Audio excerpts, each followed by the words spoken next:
morning and welcome to First Edition, the online ministry of First Community Church. My name is Glenn Miles. I'm the senior minister here in this amazing congregation, and we are thrilled that you've joined us for worship. And we want you to know, no matter who you are, where you're from, what you believe or don't believe, you are welcomed and accepted in this congregation as you are. Right now, there's a QR code on your screen. Take a moment, won't you please, to capture that code. Click on the link that comes up on your phone. You can register your attendance, share a prayer concern. We'd love to be in prayer with you, and even give the offering if you choose to do so. Today's sermon is titled, A Birth of a New Freedom. It's inspired by both Abraham Lincoln's Gettysburg Address and by the book of Exodus, two powerful words that speak to us across the centuries of how we can work together to bring the kind of freedom that God wants for God's world. I'm glad we're in worship together. Let's go there now.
On November 19th, 1863, President Abraham Lincoln stood on a platform built in a field in Gettysburg, Pennsylvania. He delivered the Gettysburg Address with clarity. It was a call to a new birth of freedom. He relied on the ideals of our founding, ideals like liberty and equality and freedom. He carried those forward from the past, not wanting to go back to the past, but carried them forward from the past to the present, and stood there on that place looking forward into the future with hope. Consider how divided the land was at that point. We think there's division in our land today.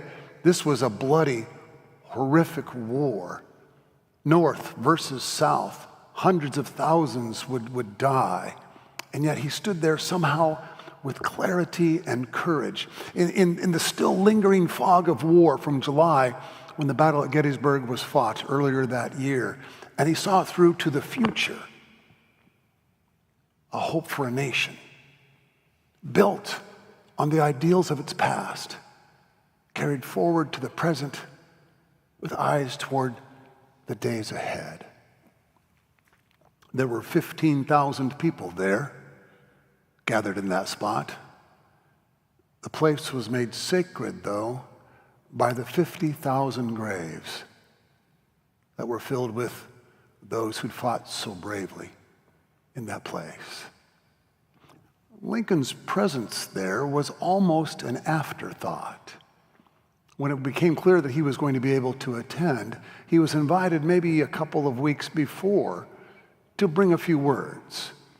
But he wasn't the main keynoter.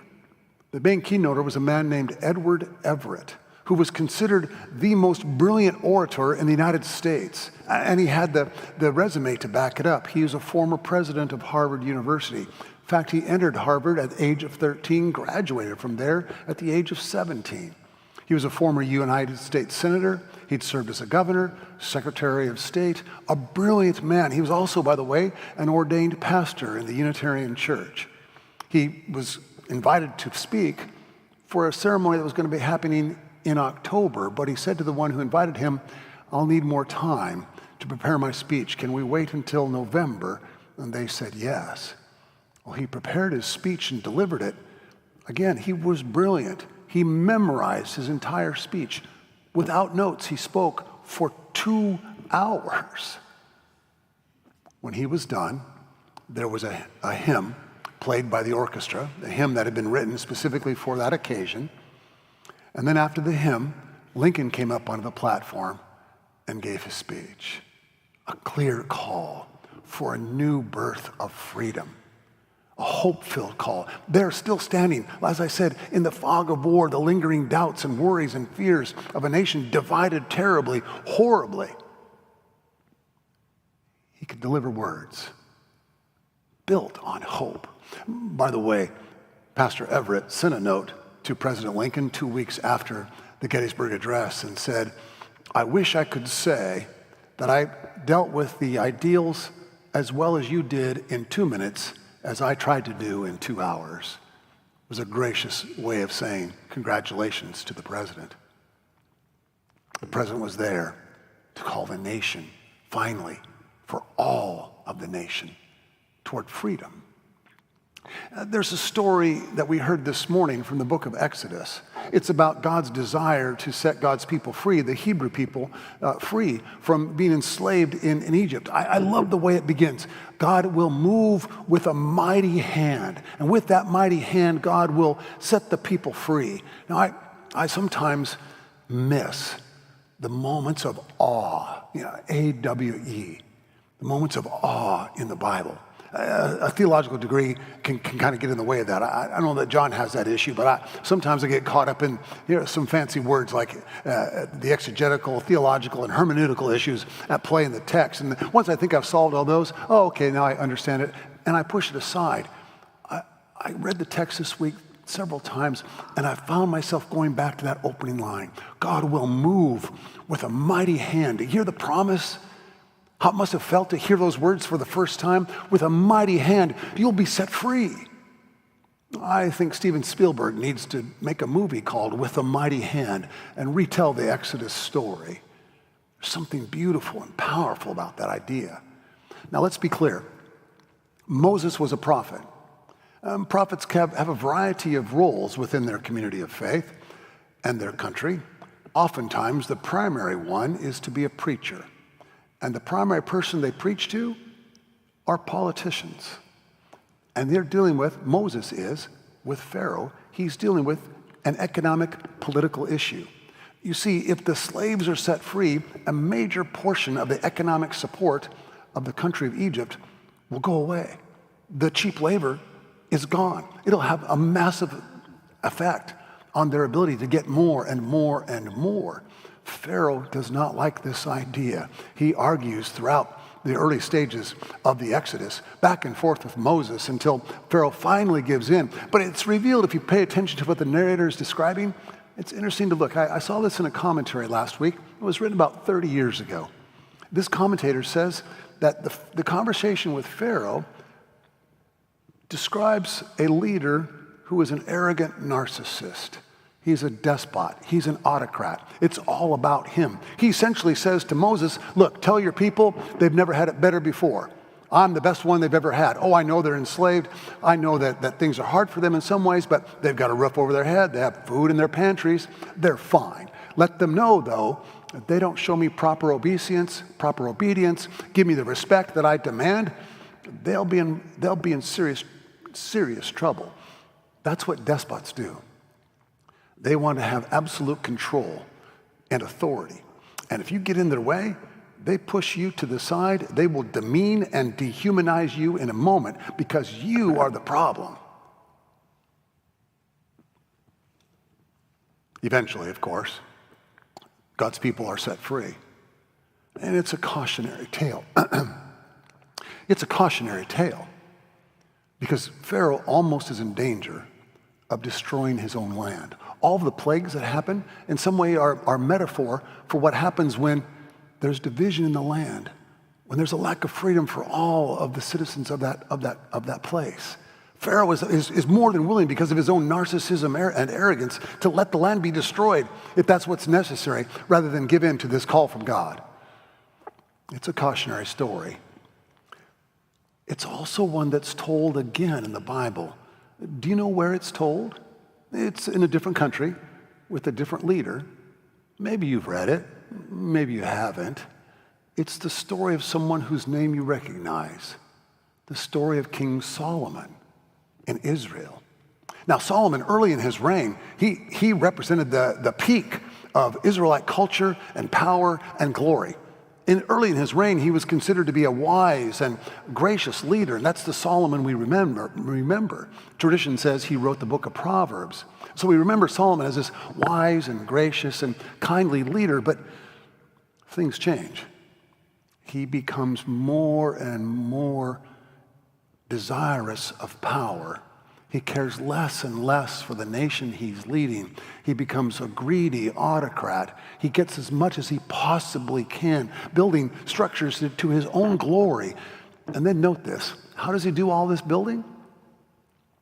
He conscripts foreigners, brings them in as slaves to build for him. He's the new Pharaoh. The nation is torn. Not long after Solomon dies, it splits in two, becoming Judah and Israel. It's a cautionary story, isn't it? That's the brilliance of Abraham Lincoln. The way he stands in the middle of an unbelievably divided country, one that is literally killing each other, and stands with the smoke of the battle still lingering months later in Gettysburg, still lingering there, and calls for a birth of a new freedom, one that's based on the ideals of liberty and justice, equality for all. You know, I wonder what our nation's history would have been like if the slaveholders in the South in the early 1800s could have begun to read the Bible with awe and a sense of wonder to see God's hand at work. Oh, now there was a lot of theological malpractice going on in the early 1800s in the church, especially in the South. There were preachers making arguments for slavery, that the Bible teaches you can have slaves. Well, you can pick and choose some verses here and there, certainly you can, but it's theological malpractice to do so, especially when the defining story of the Jewish faith is the setting free of the slaves.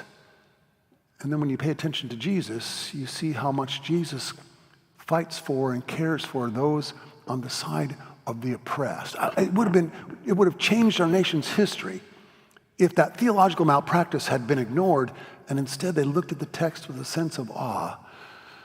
Of course, there's still some theological malpractice going on in our country, even on these days. There are too many preachers, too many churches and denominations even, who right now are saying to their congregations, women are second class. So they don't say it quite like that, but that's what they mean. Women are required to follow their husband's lead, submit to their husbands, and be quiet in church. I tried that at home once for about 3 minutes. It didn't go so well. The same thing is done with our friends in the LGBTQ plus community. There are texts that are picked and chosen and then in a theologically inappropriate way used to attack, judge, demean, dehumanize. What would have happened if we could see the beautiful arc of Scripture from beginning to end, calling for all of God's children to live together in shalom? What could have happened? Well, you know what did happen? The enslaved Africans in the early 1800s, even going back into the 1700s, began to hear those stories. Now, many of the slave owners didn't want them to hear the biblical stories. They knew if they hear Exodus, they might start a revolt. But they began to hear the story. It was sometimes told in their cabins late at night. Sometimes told and whispered in the fields as they worked the cotton. Sometimes spoken in a quiet whisper early in the morning.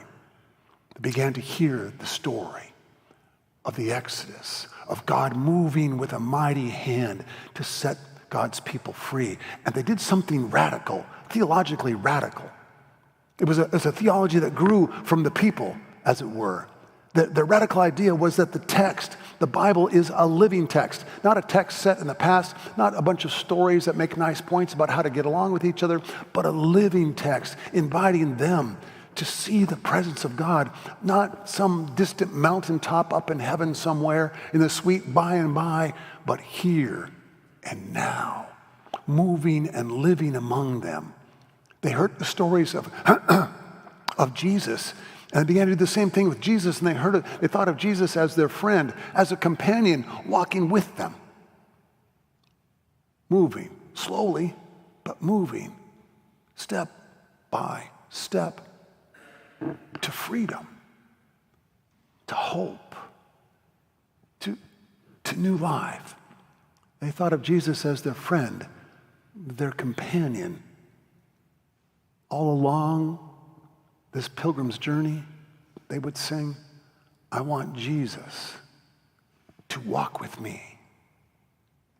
This radical idea gave them hope, even in the midst of their shackles and the pain and the whippings and the beatings and all that they faced. They saw that God was going to move. Somehow God was going to move, and freedom would finally come.